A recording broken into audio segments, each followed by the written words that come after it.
Hey there, I hope that you're well. And today I'd like to invite you to look at some more constellations with me.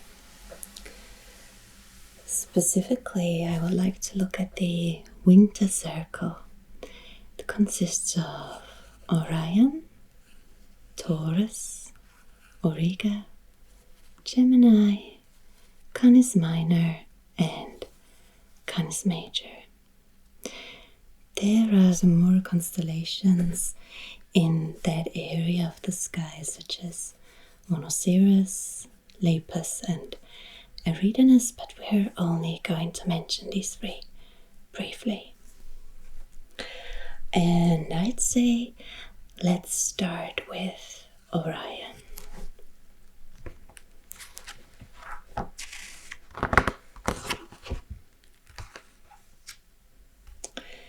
So, apart from the Big Dipper, which we've already looked at, I think Orion is probably the most well-known and most easily recognizable constellation in the sky.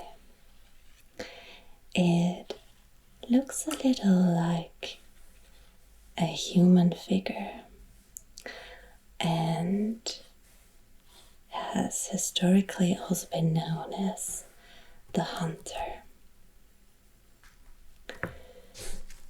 You can see that many of the stars have their own names. We have Betelgeuse, Bellatrix, Save, Rigel, Alnitak, Arnilam, and Mintaka. And then there's also the famous Orion nebula right here.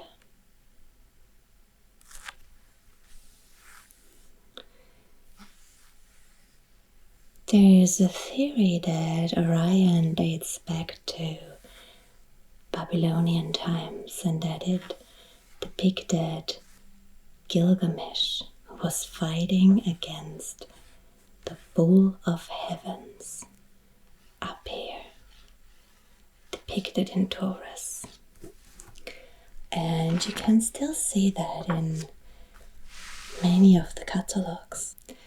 Here's Orion fighting against a really big and impressive bull.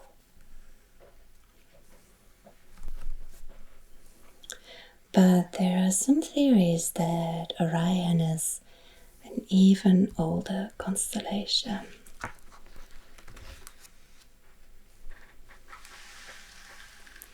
It might be up to 30,000 years old.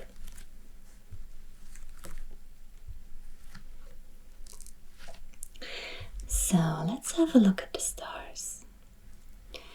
Up here is Alpha Orionis.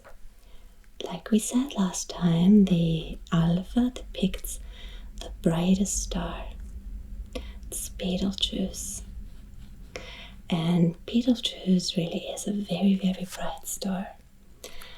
When it comes to infrared wavelength, it's even the brightest star in the sky. It's a red supergiant, so in the last stages of its life and will explode into a supernova sometime in the next 100,000 years. Now, what's interesting about Orion is that Betelgeuse is sometimes the brightest star in a constellation, but not always. Most of the time it's actually Beta Orionis, Rigel. Both of these stars are variable, so they change in brightness, and sometimes Betelgeuse really is brighter, but most of the time it's Rigel. And Rigel is in fact a 4-star system, so 4 stars circulating around each other. Then down here we have Saif, and that means the sword of the giant. So, in the Middle East, Orion was known as the giant, and this was the sword of the giant. And up here, Bellatrix means female warrior. The name historically has also been applied to a different star, but for the last couple hundred years it's designated this one. And then we have the belt of Orion, Arnitak, Anilam, and Mintaka. This is an asterism that's easily recognizable, so a constellation that's not official, an asterism. In Latin America, it's also known as the Three Marys. And down here we have M42, the Orion Nebula. It's an area where many new stars are born. So let's have a look. We have Betelgeuse up towards the head of Orion, down towards Bellatrix. Then here we have the belt, the Orion Nebula, Rigel, and here the sword Saif.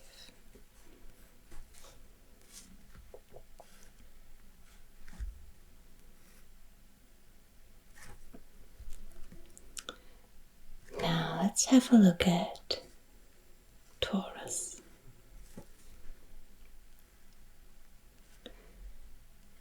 This is a constellation that's part of the zodiac, meaning that the sun and moon, as well as the planets, pass through this constellation.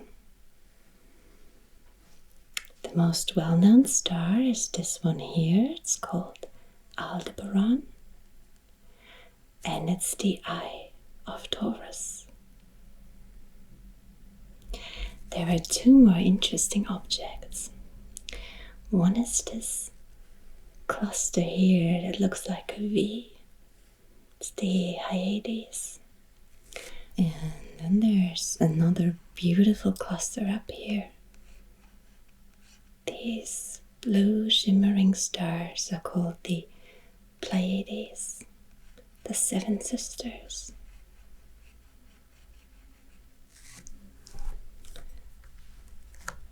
And last time we already talked about the objects with these kinds of designations, M1, M42. It refers to a catalogue by the astronomer Charles Messier. And this one here was the first object that he put in his catalogue, the Crab Nebula. Right here, M1. Now, what is interesting about these stars here is that it looks like they're one single cluster, but Aldebaran is in fact not part of this cluster. So the Hyades are the stars right here, and the brightest one, Aldebaran, is moving in a different direction. Historically, they have been associated with the rain.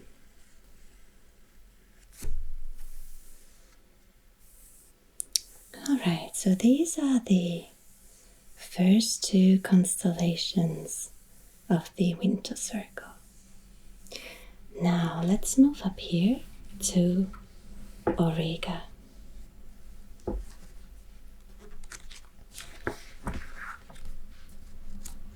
Here's another beautiful image of the Pleiades.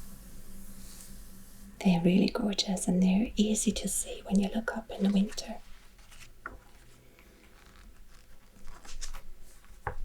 Alright, so we're a little further north now. Orion's down here, Taurus is here, and here we have a constellation called Auriga. The brightest star is called Capella. And then let's see, we have Kalina further south, Tower Nav up here, this one and back to Capella. Oh, it's this one, like this.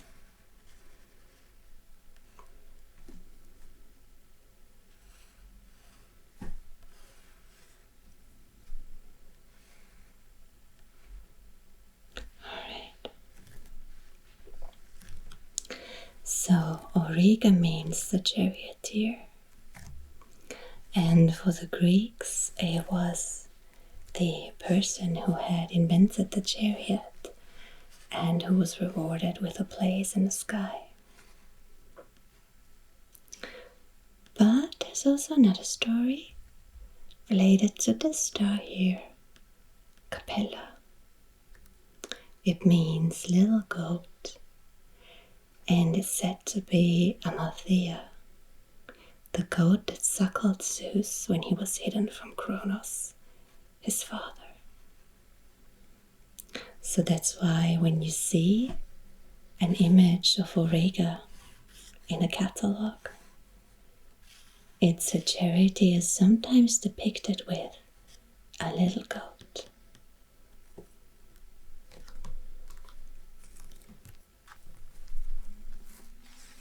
Now we're moving east from Capella, and then we have two bright stars. These are Pollux and Castor, two twin brothers, and twins in Latin is Gemini. So here we're in another constellation of the zodiac, Gemini. Let's see if we can trace these two brothers. There's Pollux, Castor. Then these aren't very bright, so it's here and then down there, over here, further down, like this, here and here. And Pollux would be star here, down there, like this. This is called Alhina. And here's the last one. Alright, so Castor and Pollux. And if you're familiar with Greek mythology, you might know that they took part in the expedition of the Argonauts with Jason. And according to mythology, they had one mother called Leda and 6 fathers. And not only that, they were born from an egg together with their sisters Helen of Troy and Clytemnestra. So they really are something. Let's see if we have a depiction of them. Yeah, right. Here they are. This is from 1753 by John Flamsteed. And you can tell this is from the 18th century. They don't really look like two hardened men on an adventure with Jason. They look like two putty, two little angels almost. That was very fashionable during that time.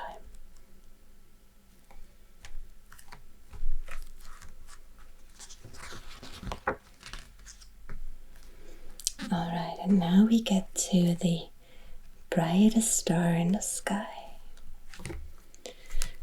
And you can already tell which one that is. If you look at this image, here's Orion. And here is Sirius. It's part of the constellation Canis Major, the big dog. So this is the brightest star when you look up at the night sky. So the dog follows over here, down here, here and here, and these are the hind legs. Now, Canis Major already implies if there's a big dog, there's probably also a smaller dog. It's up here, Canis Minor, with only one bright star called Procyon. And this actually translates to before the dog. So the star got its name because it was rising before Sirius was rising, before Sirius became visible. And this is also historically a very important star. In Egypt, it was associated with Isis. And Orion up here was associated with Osiris. So with two famous gods of the Egyptian pantheon. And when Sirius became visible in the morning, so when it had its heliacal rising, meaning it rose just before the sun,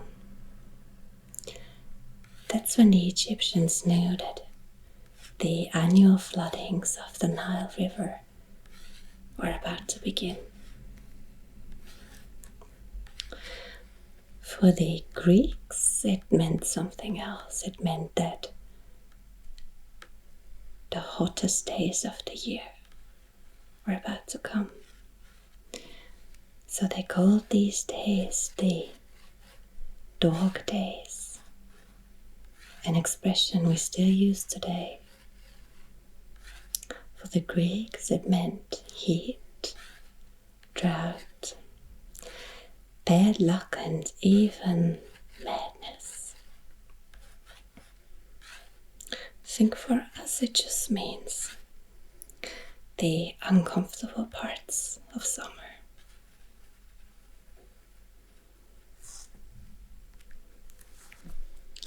Alright,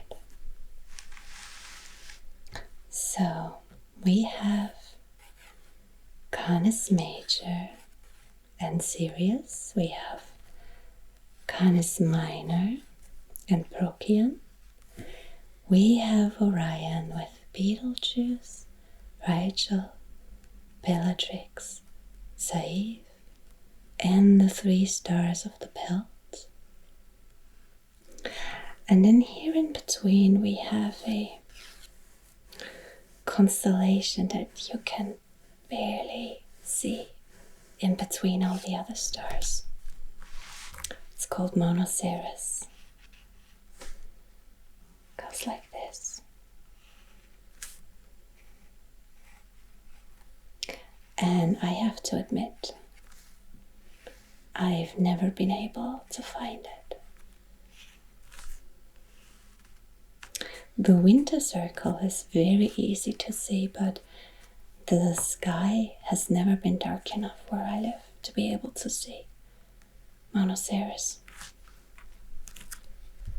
It's okay though.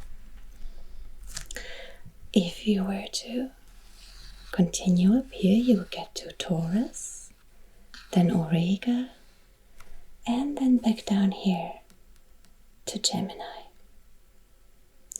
Now, right now where I live, these stars are below the horizon, but it won't be long and they will rise in the east